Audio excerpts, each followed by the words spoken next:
hope you had a look at the night sky last night and you could identify Orion and Ursa Major and also get a feel for the things that we talked about in the last class, particularly RA and DEC, right ascension and declination.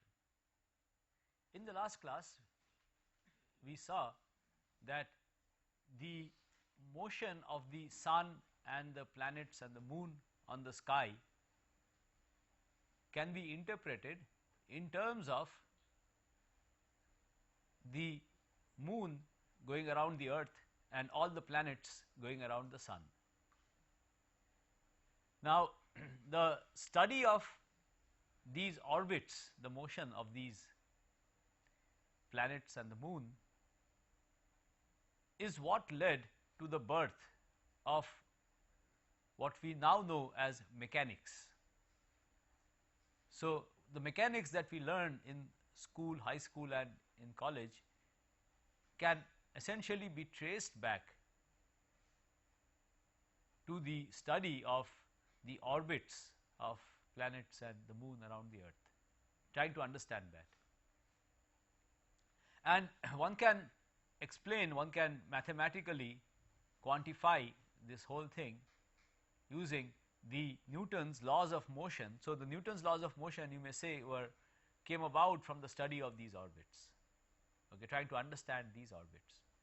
So, there are two things that are required: Newton's laws of motion, which we all know,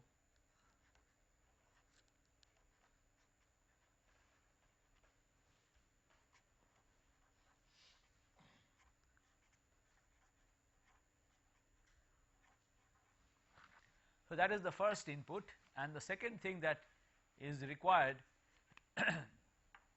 is the Newton's universal law of gravity, the universal law of gravity.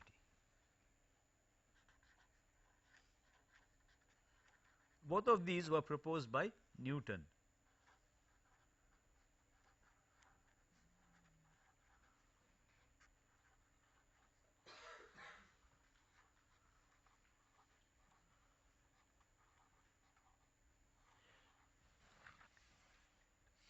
And the second one is a very remarkable thing. It tells us that any two objects in the universe exert a force F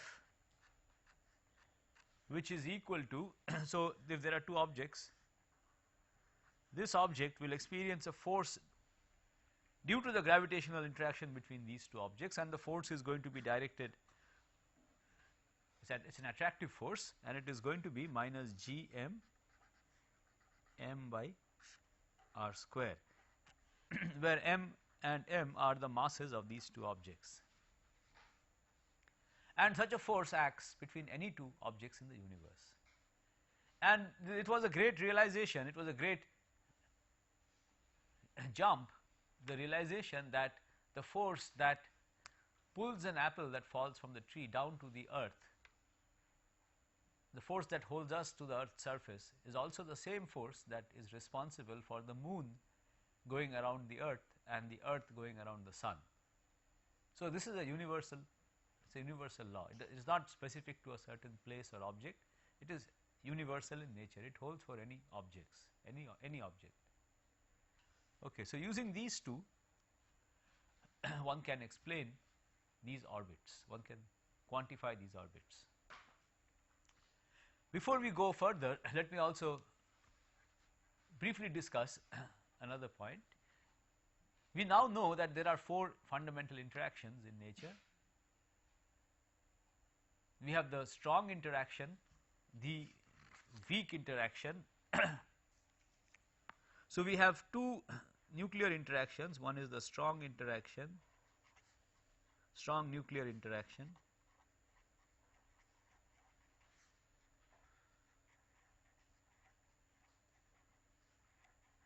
and then we have the weak nuclear interaction,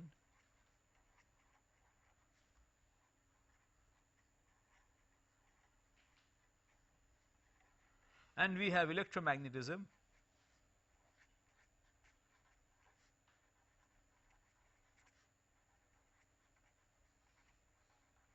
and we have gravitation.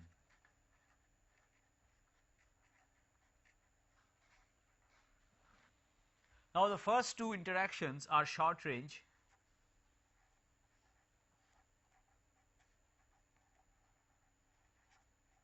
and in astronomy we are usually dealing with the motion of very objects at large distances from one another. So, these two are not very relevant if you want to study the orbits of say planets or on larger scales, motions on larger scales. So, there are only two possibilities, that the forces there could be electromagnetic in nature or they could be gravitational in nature. We also know there is that the universe on the average, if you take parts of the different objects in the universe, they are on the average neutral, they do not have any excess charge. There are limits one can place on this, and the electromagnetic interaction acts only between charged particles. So, this again is not a very important force if you are trying to explain the orbit of planets around the sun or the moon around the earth or various other motions that we observe in astronomy, in the universe, on large scales in the universe. So, it is gravitation alone which is important. Okay. So much of the cosmology, much of the dynamics which is relevant on astronomical, so on for astrophysics or for cosmology is gravitational dynamics. These other three also play important roles, but if you want to study large scale motions, they are governed by gravitation. So, this is an important point to bear in mind, and we shall now study the motion of objects under the influence of the gravitational interaction. So, we are going to start off by writing down the Lagrangian, and the system that we are considering is as follows. There are two objects. So, what we shall study is called the two body problem.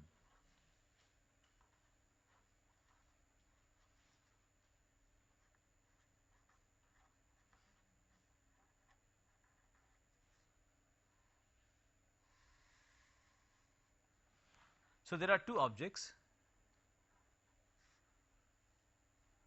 of different masses m1 and m2,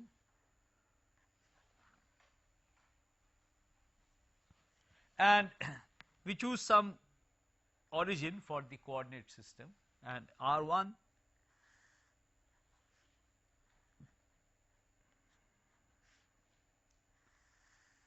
r2 are respectively the vectors, the displacements with respect to this origin. So, they are the displacement corresponding to these two positions. So, they are the positions of these two particles m1 and m2 with respect to some arbitrarily chosen origin. Now, the interaction between these two particles, it depends only on the Newton's laws tell us that it depends on the mass of this object, it depends on the mass of this object, and it also depends on the distance. So, it is a function of only the distance between these two. Okay. So, we can write down the Lagrangian for this. Now, those of you who are not familiar with the Lagrangian, there is no reason to worry. We could have equally well proceeded by writing down the Newton's equations of motion, okay. But this is an easier approach if you know the Lagrangian formalism, which I presume many of the students here know, then it is an easier approach, okay. So, we shall adopt the Lagrangian approach, but you can arrive at the same result from just the Newton's laws of motion. So, let us write down the Lagrangian for this. So, the Lagrangian L will have one term corresponding to the kinetic energy of the first particle. So, that is going to be m by 2 r1 dot square. This is the vector velocity squared, basically the velocity of this particle squared. It is the kinetic energy of this particle, and then we have the kinetic energy of the second particle plus m2 by 2 r2 square and we have to subtract out the minus the potential interaction potential between these two particles. And here we shall do a very general analysis to start with. So, minus we will write that there is some potential which is given by u, and u is a function of just the distance between these two particles. So, u is a function of mod r1 minus r2. So, r1 minus r2 is the separation between these two particles. The potential, the interaction depends only on the distance. So, gravitational potential we know depends only on the distance between the objects. So, here there is some potential, some interaction potential which depends only on the distance between the objects. So, this is the two body problem, and we would like to analyze this problem. We would like to solve this the motion of these two particles. Okay.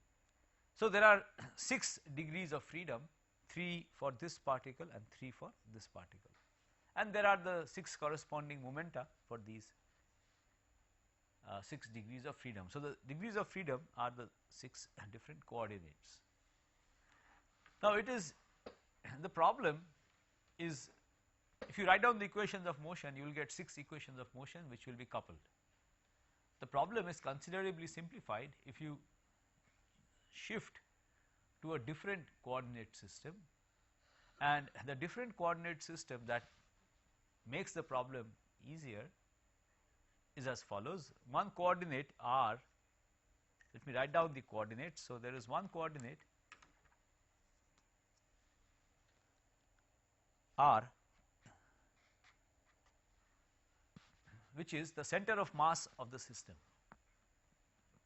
and you can calculate the center of mass. It is not very difficult. The center of mass is m1 r1, the weighted sum of the distances, r2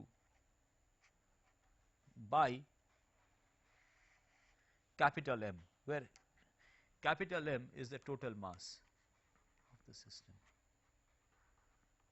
So, we are changing coordinates. We are, instead of choosing the positions of the individual particles, it is equivalent if you specify the center of mass and if you specify the relative displacement between these particles.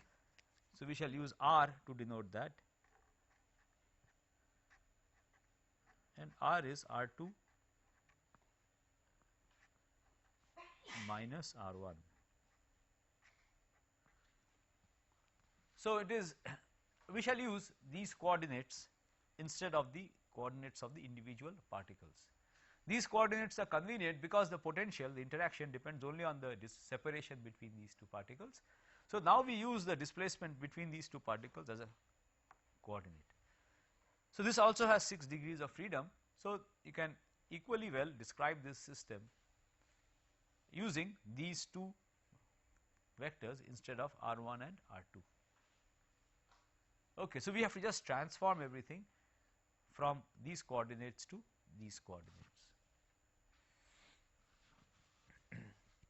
So, to do that, let us just do the algebra. It is not quite straightforward business. So, let us go through the algebra, a little bit of algebra. So, we have m into r. So, we are just writing this equation again. So, m into r is equal to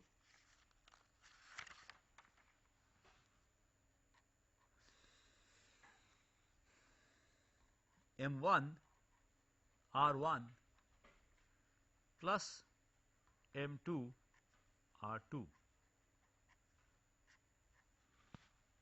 And we also know that the displacement, the separation between these two r is r2 minus r1.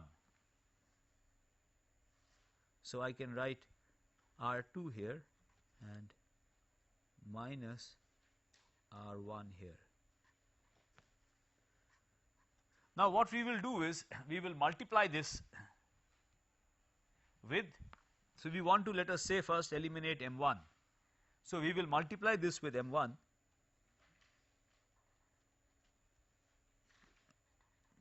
We want to eliminate R1, so we will multiply this with M1 and add these two equations.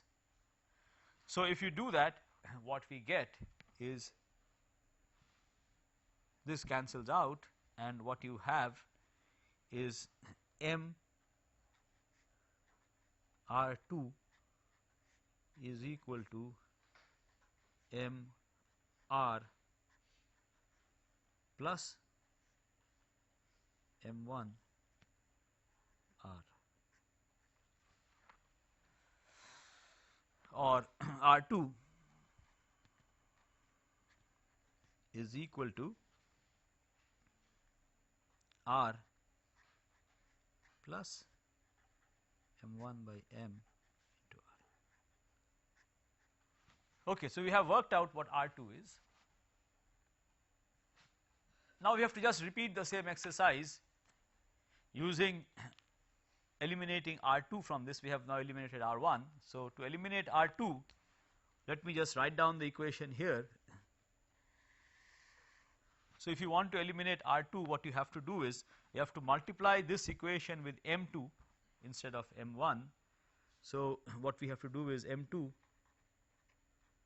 R is equal to M2 R1,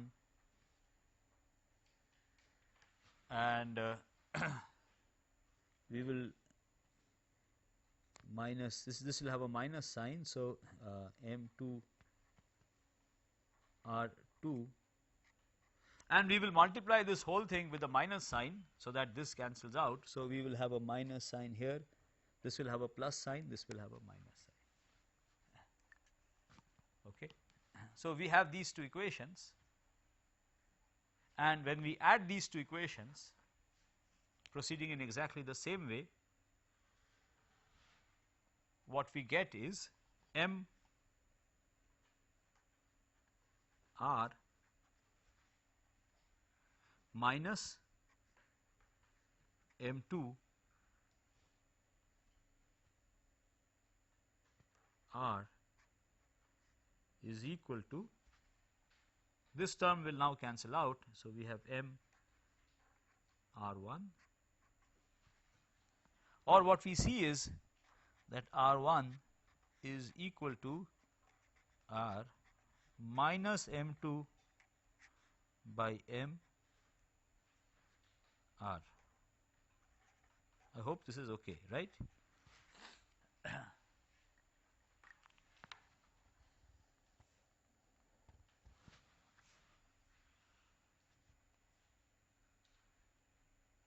Right. So that is what we get. So we have these two expressions for R1 and R2 in terms of capital R, which is the position of the center of the mass, and R, which is the displacement between the two particles. Okay. So what we have to do next is we have to substitute this in the expression for the Lagrangian. So let us do that. So the expression for the Lagrangian is shown over here.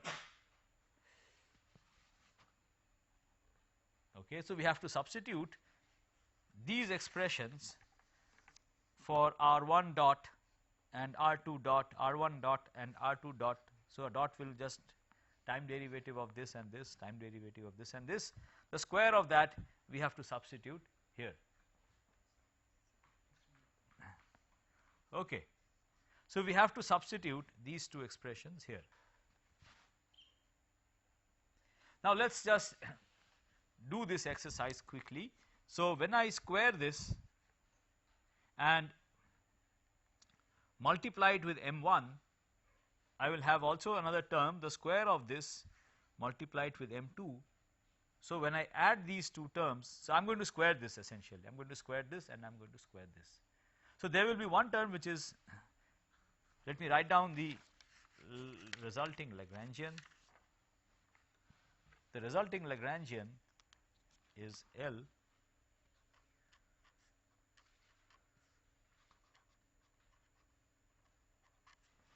there will be one term which is half L half m r square, that comes from the square of this and the square of the derivative of this when I put them here. Okay. Then there will be one term which is the product of this term and the product of this term. Now note that there is a m1 here for R2 and R2 is multiplied by m2. Similarly, there is m1 in R1 and that is multiplied m2 for R1 and it is multiplied by m1. So the cross terms, when I square the derivative, time derivative of this, the cross terms will essentially cancel out, and the term, the square of this plus the square of this is going to give rise to another term. So let me write that. So what we have is one more term which is plus, so we have m2 m1 square by capital M plus m1 m2 square by capital M, this into r square by 2, and we have minus u which is just a function of r.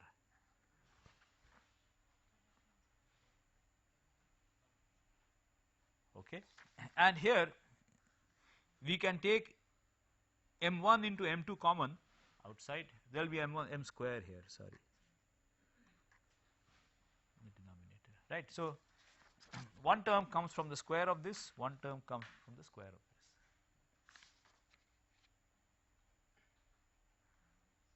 And here I can take m1 m2 common. If I take m1 m2 common, what remains is m1 plus m2, which cancels out with one of the m's over here.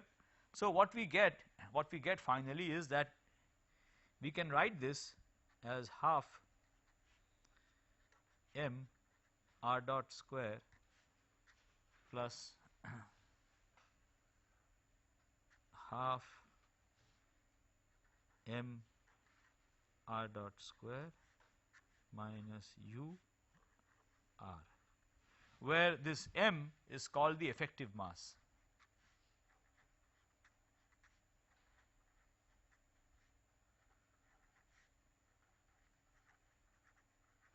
And it is 1 by m is equal to 1 by m1 plus 1 by m2. Okay. So we have gone through the algebra, and what we see is that in terms of these new coordinates, the two body problem can be written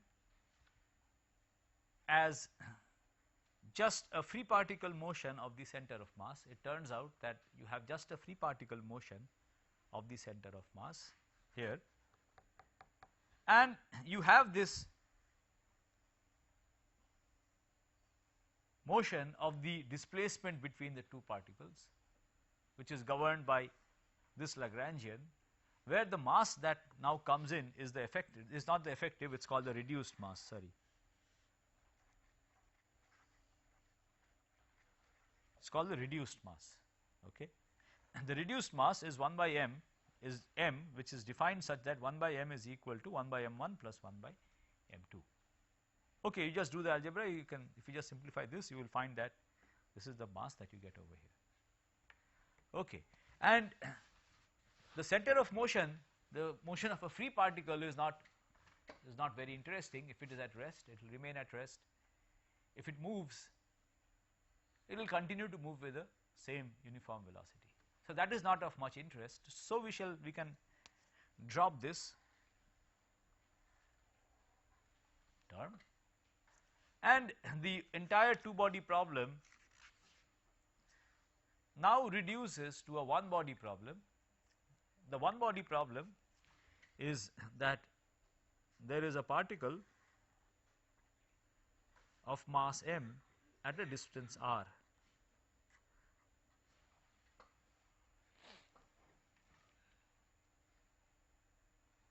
Okay. So there is a particle m, and this particle m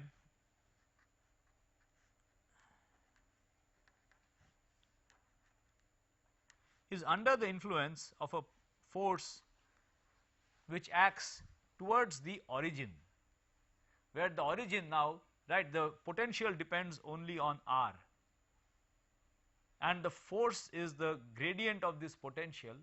We know that if the force on this particle is minus gradient of u,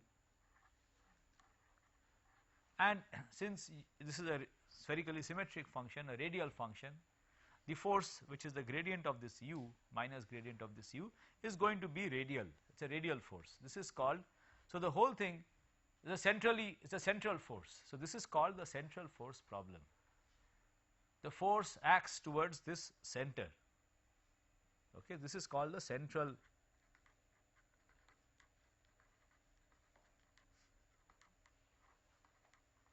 force problem. So a two-body problem where they interact with some kind of a interaction which depends only on the separation can be reduced to a central force problem, where there is one particle which experiences a force which acts towards the center, either towards or away, and that force is represented by a potential which depends only on the distance r from the center.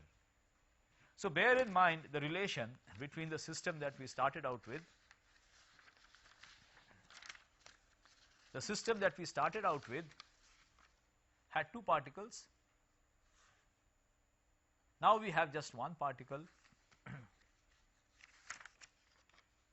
of mass m, which is the reduced mass of those two particles. The distance r, the displacement vector r, the position of that particle is essentially r2 minus r1. So it is this vector, the displacement vector between these two particles, and this displacement vector r2 minus r1 is what we are now studying. Okay. And the center is now fixed. I cannot choose it arbitrarily. It is the center of mass of this. The origin is the center of mass. So this single particle which has the reduced mass experiences a force towards the center of mass. Now this again you can, at the end of the day, if you wish, you can convert back to the motion of these two particles. Okay.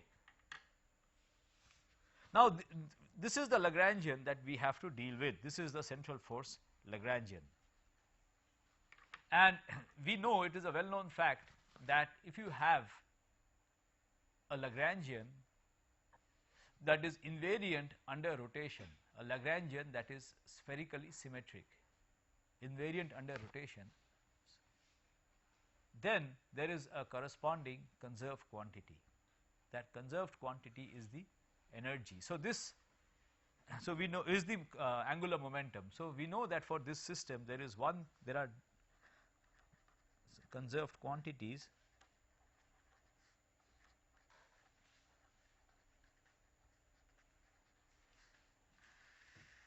So one of them, there should be quantities.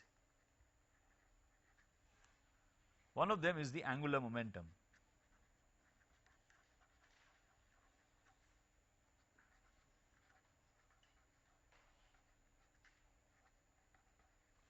And the angular momentum is conserved because the whole thing is spherically symmetric.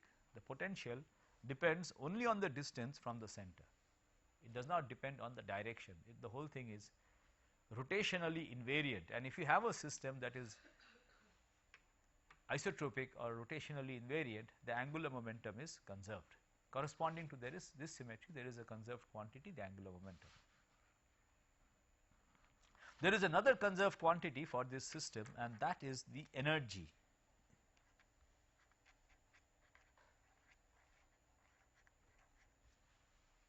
Why is the energy conserved?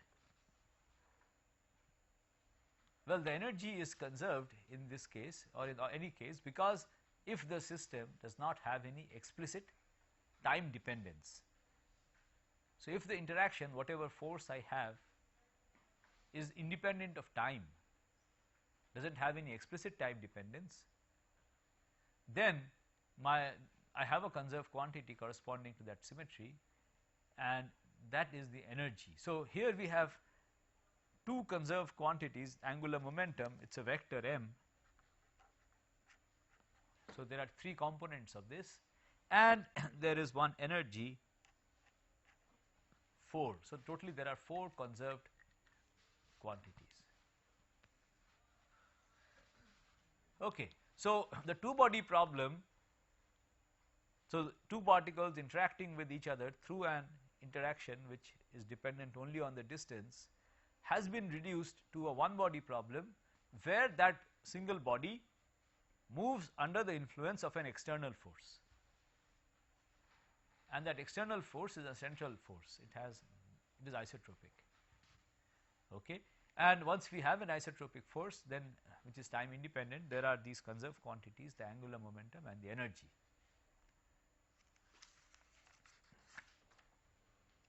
Now, the angular momentum we know is r, mass of the particle, into r cross v.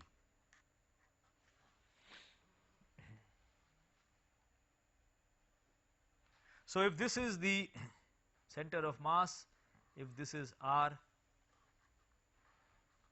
and if this is v,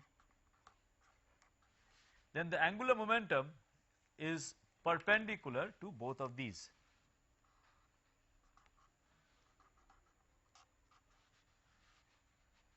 Right, and that is the cross product, and it is a conserved quantity, and since it is a conserved quantity, we know that the direction of the angular momentum has to remain fixed. So, r and v have to continue to lie in the same plane,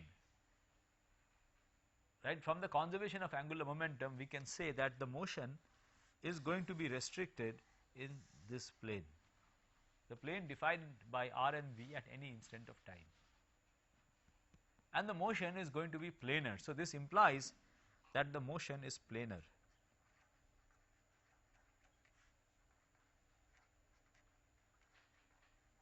So, the conservation of angular momentum implies that the motion of this particle, which is the reduced mass of, which has the reduced mass, it is going to be a planar motion.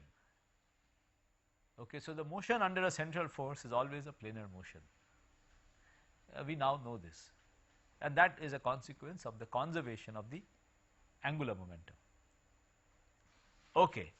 So, we can choose a plane aligned with this plane of the motion, and in this plane we now have 2 coordinates. One of these, so this is the center of mass, one of these is r and the other coordinate is phi. 2 coordinates suffice in the plane to completely describe the position of the particle, and the Lagrangian can be written in terms of these 2 coordinates now, and the Lagrangian is m by 2. So, we have one term corresponding to the velocity, r velocity, which is r dot square, then another term corresponding to the phi motion, which is r square phi dot square, and we have the potential u, which is a function of r.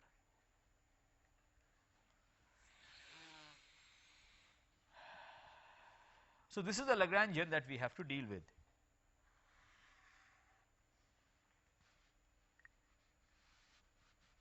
Okay. So, this is considerable simplification. We had 6 degrees of freedom, then it got reduced to 3, the center of mass moves like a free particle, and now we have got only 2. The conservation of angular momentum tells us that, the direction, the vector. Now, this Lagrangian, notice, does not have any explicit phi dependence. It does not appear anywhere in this. So, the equation of motion, if you do not have any particular coordinate, that is called a cyclic coordinate, and the momentum conjugate to that is conserved. So, if you write down the equation of motion,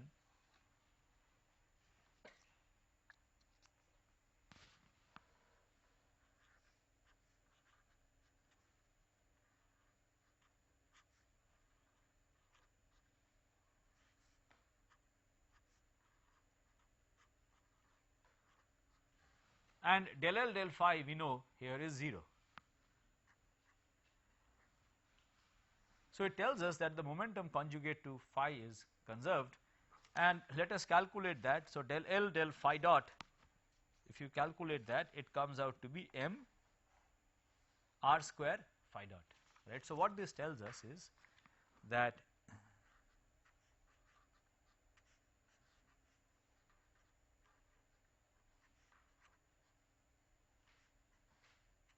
this is 0, or this quantity m r square phi dot is conserved, and this conserved quantity is very easy to interpret. It is the magnitude of the angular momentum, right. The direction of the angular momentum vector tells us we have a planar motion, and the equation for phi, it tells us that the magnitude of the angular momentum is conserved. So, this is m, the magnitude of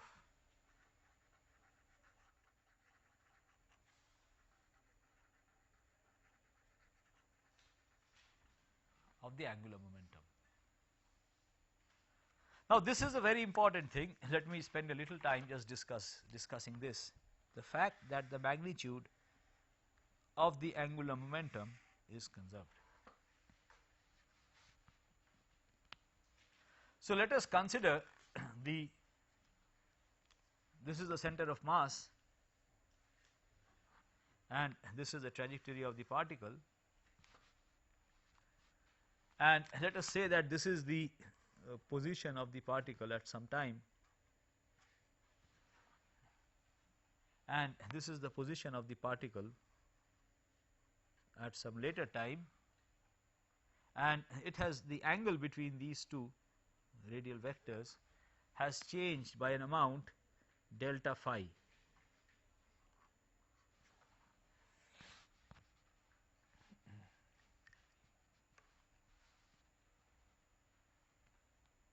So, let us ask the question, what is the area subtended by these two positions with respect to the center of mass, with respect to the origin, right. And this area, if the displacement is d phi, this area df, we can call it df, is equal to half times r times this displacement approximately, which is r d phi.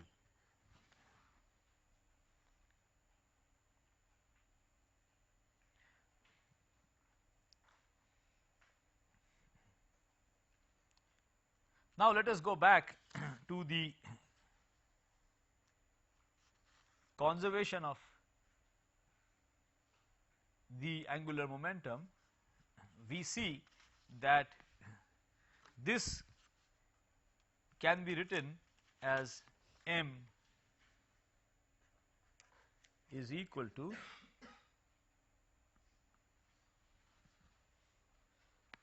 two into the mass of the particle into df dt.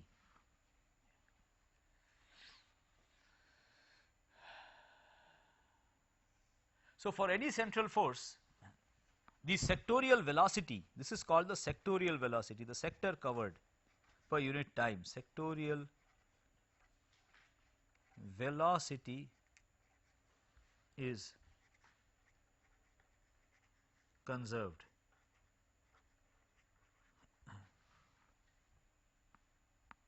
Okay, or the orbit covers equal area per unit time, which is the Kepler's second law of Kepler observed these planetary orbits, and he proposed different laws for which phenomenological laws.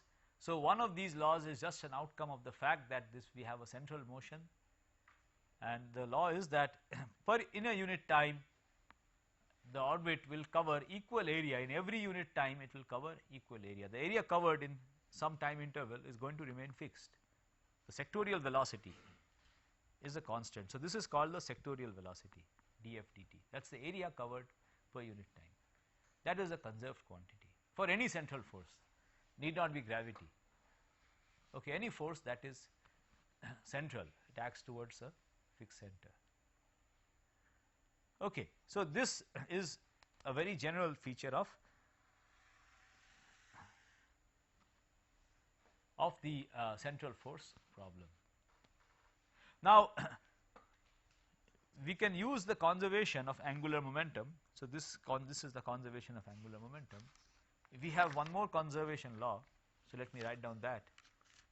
The other conservation law is the conservation of energy. So, this tells us that E is equal to half m r dot square plus, now we have the, so this is the kinetic energy due to the radial motion, we have the tangential motion also, which is m by 2 r square phi dot square plus the potential energy u r, right, that is the energy that is conserved.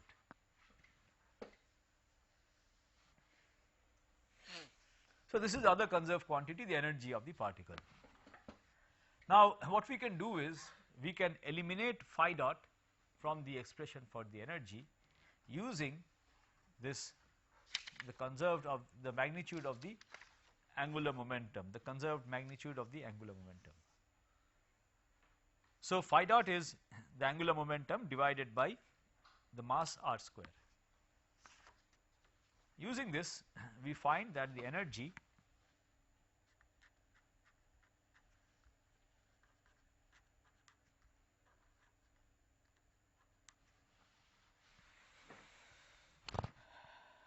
is equal to a energy, this plus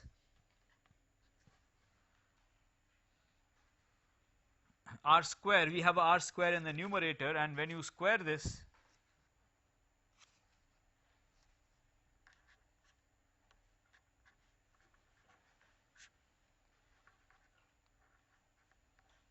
so when I square this, I will get r to the power 4 in the denominator, I will get m square, which will cancel out with 1 m over here, the half will remain and phi dot will be replaced by m. So, I have one term here which is m square by 2 m r square plus u of r.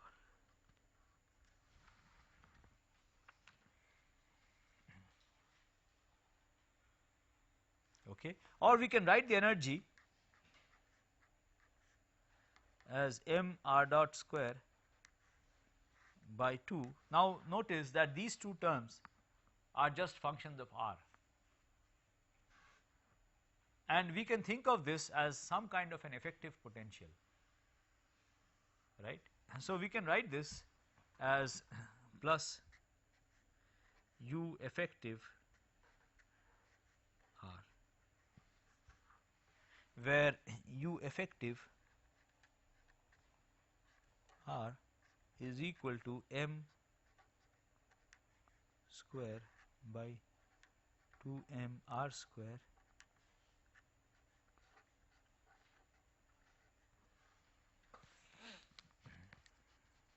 that is the effective potential. So, this whole thing has been reduced to a one dimensional problem where the energy is conserved and we have a new potential, the effective potential. Okay. This effective potential is the actual potential plus an extra term. Do you know what this extra term? Yeah, that is the centrifugal term.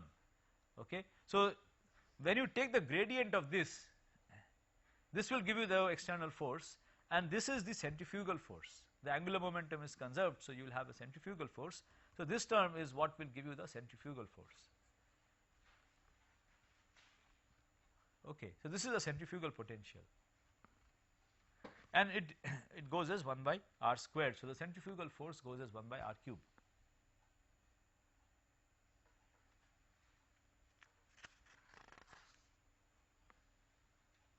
Now let us next restrict our attention to the gravitational interaction. So we are now going to restrict our attention to the gravitational interaction. So if for a gravitational interaction, let us now get down to business. So we have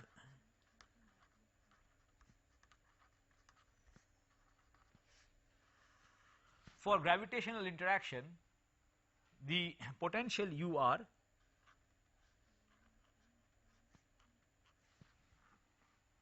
can be written as, what is the form of the potential for gravitational interaction? It is minus G m1 m2 by r, right. We know this, it is 1 by r, the force is 1 by r square, which we can write as minus alpha by r. Okay, alpha is this constant gm1 m2, and the effective potential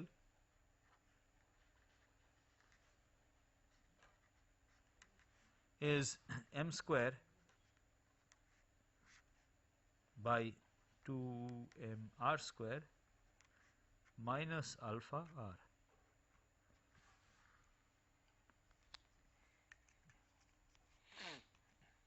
So let us plot what the effective potential looks like as a function of r.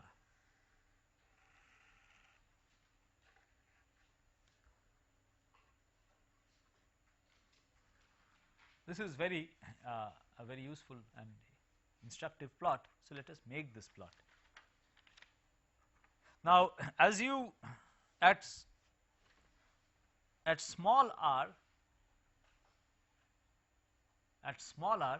r square is smaller than r. So at small r it is the first term that is going to dominate. So as r tends to 0, the potential blows up, tends to infinity. Okay. Now there will be some point where these two terms are going to balance, and then beyond that it becomes negative,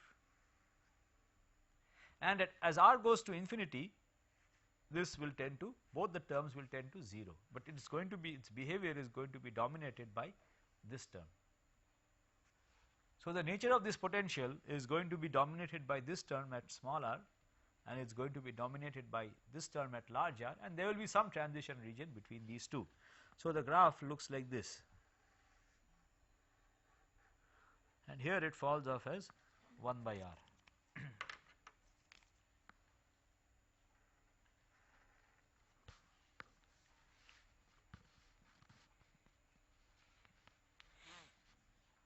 So there are a few general features that that we have to note. First thing is, if the particle has a finite angular momentum, it will never reach the origin.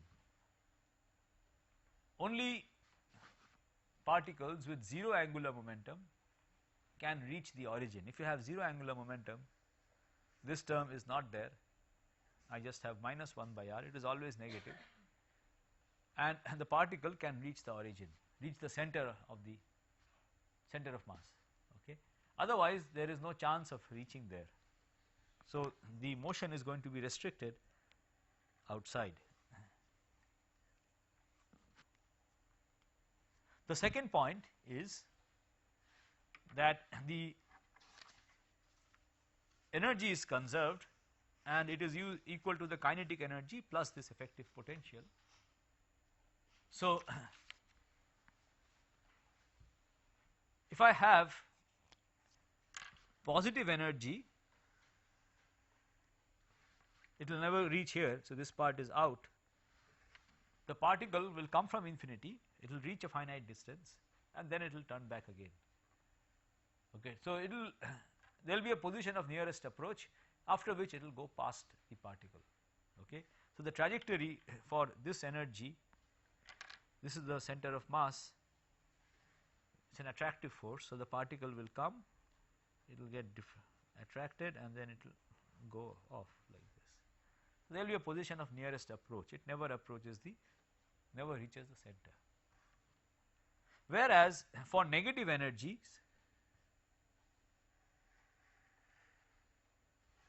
E less than 0,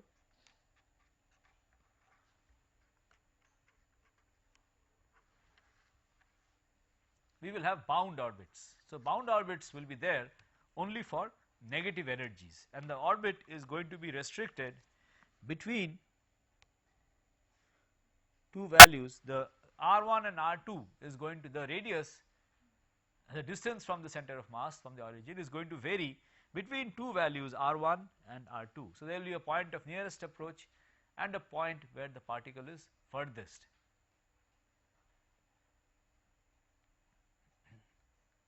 Okay. And you will have circular orbits. When do you have circular orbits? At the minima of the potentials. At the minima of the potential, so there will be one value of energy for a given angular momentum, there will be one value of energy where these two curves will touch, that is the minima, and you will have circular orbits over there. Okay, and the circular orbits are stable in the sense that if you disturb it slightly, it will remain, it will just very close to the circular orbit, it will not diverge. Okay. So, these are the broad features of this problem. So, we are interested in bound orbits, closed orbits, no, bound orbits. So, the bound orbits are there for negative values of energy alone. Okay. So, we will have bound orbits for negative values of energy, and we have to solve this problem. Now, the procedure is quite straightforward. Let me very briefly go through this.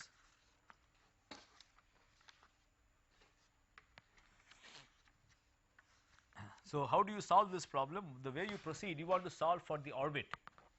So, what you do is you take this, start from here, and this can be written in as follows. We can write it as m by 2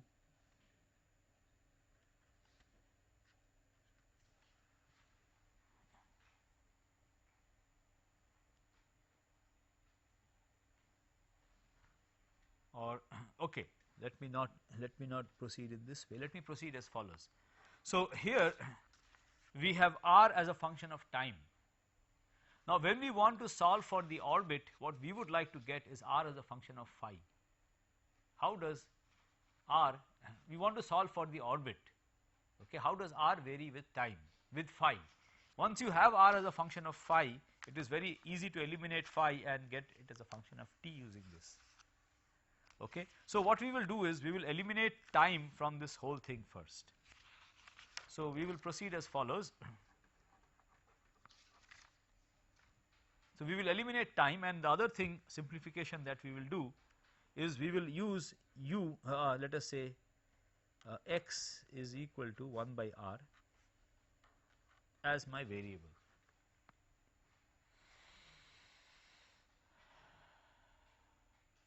So, we will do two simplifications. First, we will use x, which is 1 by r, as my variable.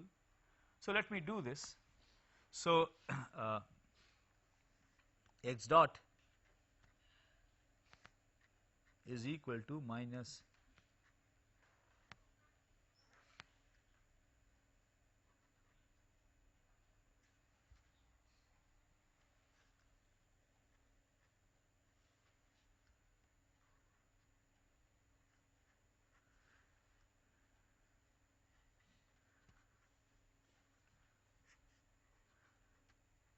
right. So, this is x square, 1 by r is x square, 1 by r square is x square, and if I take it onto that side, I have r dot is x dot by x square, right. So, we can replace r dot in this expression with x 1 by r, that makes life a little convenient, that is all, okay, nothing profound in this, some algebraic steps.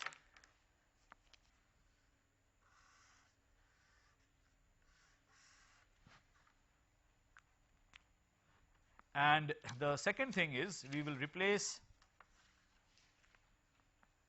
time derivatives with phi as my variable. So, from here from this we get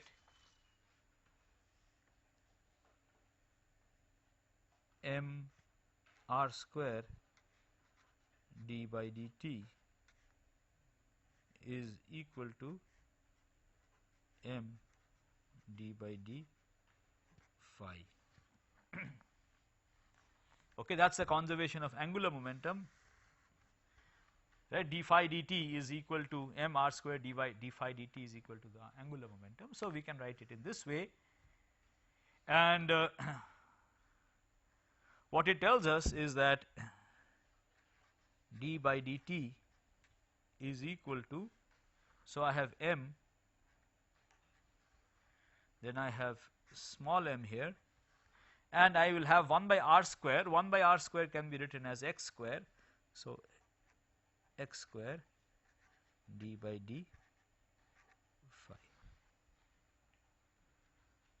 So, combining both of these, what we get is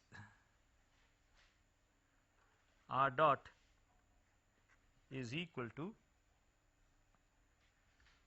m by small m, the angular momentum divided by the reduced mass, x square cancels out, dr d phi. Okay. So, what we have to do is we have to replace this r dot in terms of dr d phi in the expression for the energy, and then we have to integrate it. Okay, I will stop here for today, and we shall resume on this in the next class.